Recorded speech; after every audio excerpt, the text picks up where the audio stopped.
The book Hebrews, part 211. I am Professor Hannes Redlinghuys of the First Assembly of Yafashua, South Africa, Pretoria, Montana, also international. Should you require any of the books which I've written, especially the book What is Your God's Name, you can contact us at my WhatsApp number. It's +27 international number 0722 367 124, or just go to my website https://yafah.co.za. If this is the first time that you are about to participate in a study, you are so very welcome. But I urge you to go to part 1, start from the beginning. Why? Because you've missed out on quite a bit of information. Very important to subscribe to the channel in order to receive the different notifications of all the other studies that we're currently busy with. Please send this link to your friends, families, and to those that are dear to you. Make sure you at least have a 1611 King James Bible pen and a notepad ready. Welcome to Breakfast with Prof. Hannes. Hallelujah. What a pleasure. What a big occasion just to be together every morning studying the revelation word of Yafah, our Elohim. We are busy with Hebrews chapter 10 and we will continue with verse 16. Now again, we're going to study verse 16, and then we're going to take a sideline with some scriptures that is added to give more explanation to the subject which we are studying in this verse.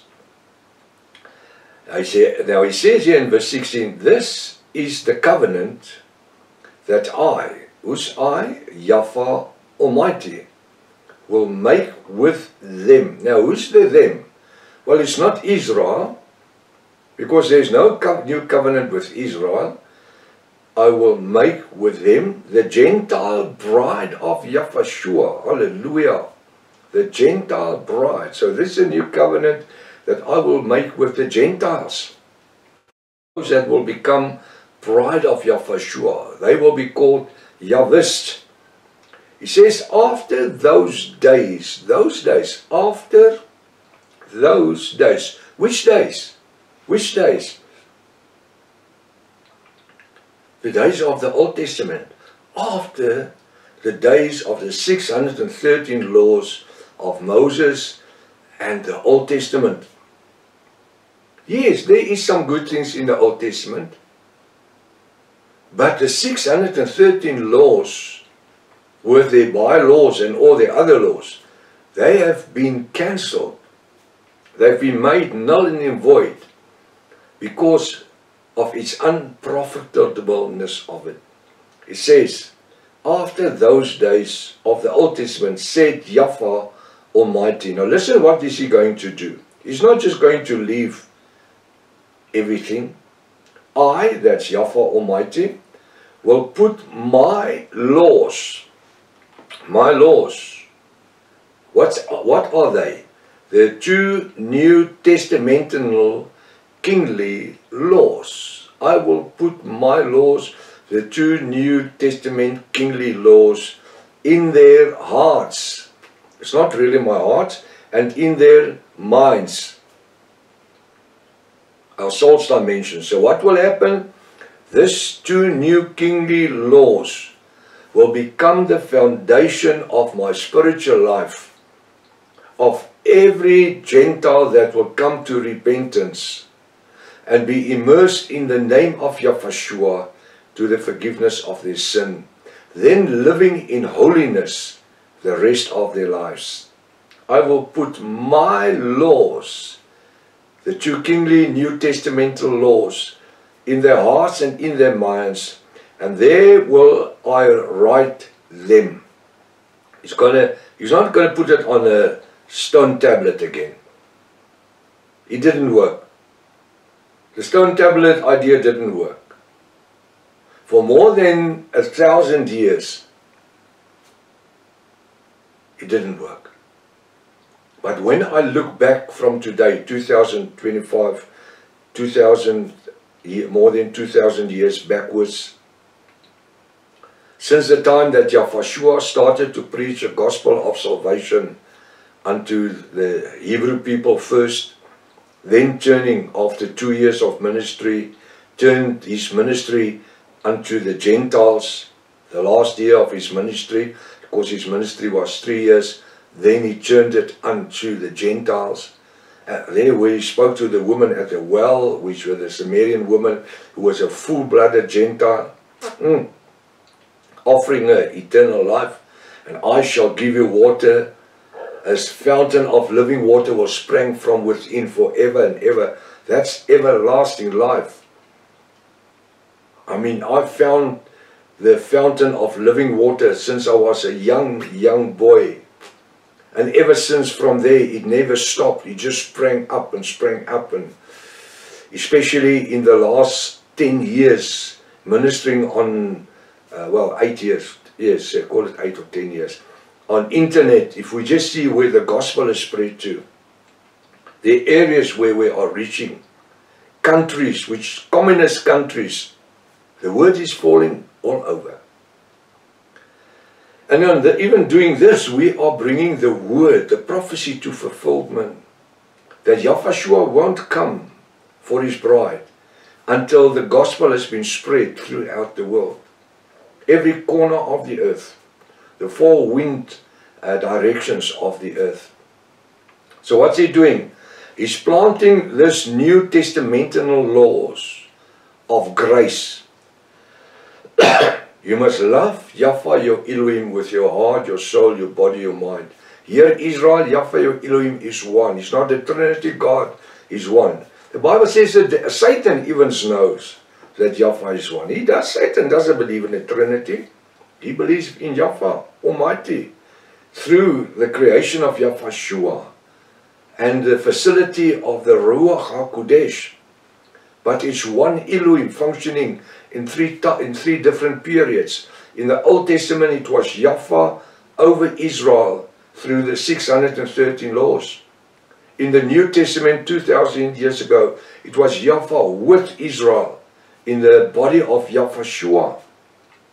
From 2,000 years ago till today, it's Yahweh Almighty in us as the Gentile bride through the Ruach HaKodesh. Same creator of heaven and earth in 3 times or dispensations, if I may call it, because a dispensation is 2,000 years, but just for study purposes, in 3 different time spans, Yahweh dealt with his people. Now, he does not have a desire to function within the Hebrew people.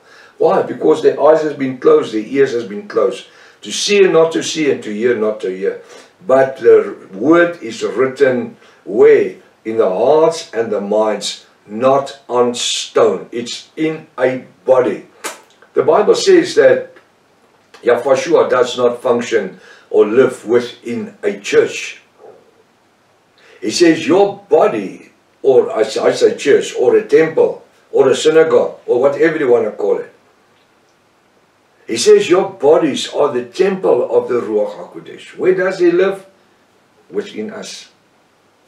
How do we know he lives within us?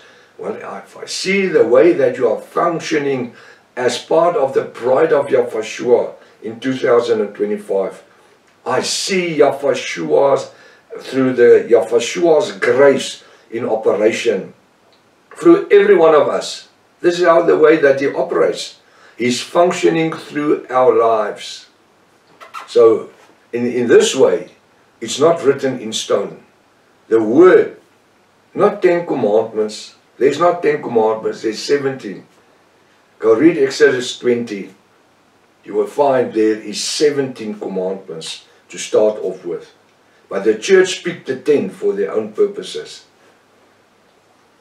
I'm so glad we don't belong to no church. We belong to the bride of Yahushua. Hallelujah. I do. I don't know yourself. What does Revelation 18 verse 4 say? It says, come out underneath the Babylonian whore mother of Revelation 17 verse 1 to 6.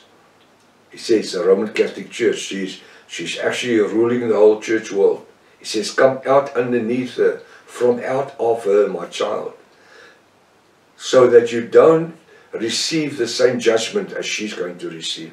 I'm so glad 27 years ago, Yahshua set me free from denominational laws and judgments. We are led by the Ruach HaKodesh every day. Now I'm going to just read Hebrews 10:16, and then I'm going to go to 1 Thessalonians 4 verse 13. 1 Thessalonians 4 verse 13. I just want to just make a small note here, or just change the letter. I'm going to read Hebrews 10:16. This is the covenant that I, Yahweh Almighty, look at my fingers, will make with them, the Gentile bride of Yahshua, after those days of the Old Testament, said Yahweh Almighty. I will put my laws, the two New Testamental kingly laws, in their hearts, and in their minds will I write them, no longer on stone. Hallelujah. Now we can read 1 Thessalonians, where are we? 1 Thessalonians 4 verse 13. I said, but I, now that's Apostle Paul writing to the assembly of Thessalonians, but I would not have you be ignorant, brethren. Hallelujah. Now what do we find in this first sentence? Apostle Paul is speaking to who? To the bride of Yahshua, the Yahwist. He calls us brethren.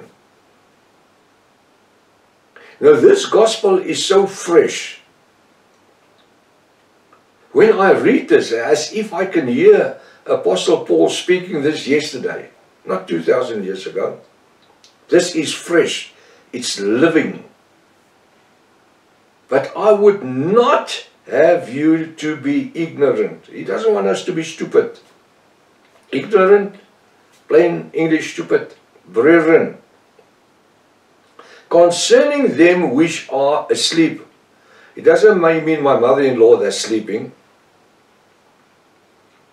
It's them that have died. You see, we must understand the figurative speech in the Bible. And this is where, for the last 600 years, since the time of Protestantism, more than 600 years, time of Protestantism, the church has never taught us anything about figurative speech. I've never heard a pastor even mention the word beeldspraak in Afrikaans or figurative speech in English. Never in my whole life. I was one of the first ever to start talking about and preaching and teaching. This was about 30 years ago, 35 years ago, about the figurative speech. That's because I'm busy with the eschatology in studies and research for the last 58 years. And I was preaching these things in my church where I was a pastor for 18 years. And my congregation was one of, I don't want to say the only ones, but there was very, very few in South Africa who ever spoke about figurative speech or in Afrikaans, beeldspraak. But I will not have you to be ignorant, brethren, bride, concerning them which are asleep, that ye sorrow not, even as others which have no hope. This makes the difference. For Israel, with the 613 laws, there was no hope. There wasn't hope. There was no hope. They were doomed. In the offering of animal blood, they were doomed. There was forgiveness. The high priest forgave their sins because Yahshua did. But they didn't obtain grace. They didn't function in grace. They didn't live in grace. Where we today, as part of the bride of Yahshua, who are full-blooded Yahwist. If you take away grace, we have nothing to stand on. What does that mean? If you take away Yahshua from this ministry, there's no ministry. It cannot function. Why? Because then we're back at the 613 laws of Moses. This is what they're trying to do with this third temple theology on a moment. Trying to build a third temple and everything's got to be red hyphen and high priest. Yahshua has been, we went through the study of the book Hebrews. And this is why this book is so important. We have a new high priest who does not have to offer for his own sins first, like the priests of Levi and of Moses and Aaron. We have a high priest that had no sin. Hallelujah. You can't get better. We are actually worshipping the very best in the world.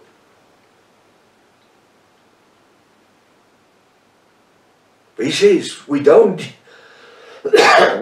need to be concerned about them who went asleep, who died, because there's hope. If they died in Yahshua, there's hope of everlasting life. There's hope. That, yes, sorrow not. So you don't need to be worried. Even as others which have no hope. Today, if I look at the other religions, they don't have hope of eternity. I don't hear them talking about living out of this world into heaven. The atheists just believe if they die, they die. They're dead. We don't. We have the hope of everlasting life. Apostle Paul says we will live although we have died. Meaning that we will be changed from this earthly body into a heavenly body. Being parosha, drawn away by Yahshua himself. Coming from heaven, calling our names, cause us to change from a fleshly body and an earthly body into a heavenly body. Meeting him in the air. Not in the air, in the clouds. Up in heaven. We have something to live for every day. We have something in which we stand, in which we shall live after we have died. We have the promise to function in grace. And I'm closing the study that grace is Yahshua. Till tomorrow morning, if His Father's will. Maranatha. Yahshua is coming back again. Hallelujah.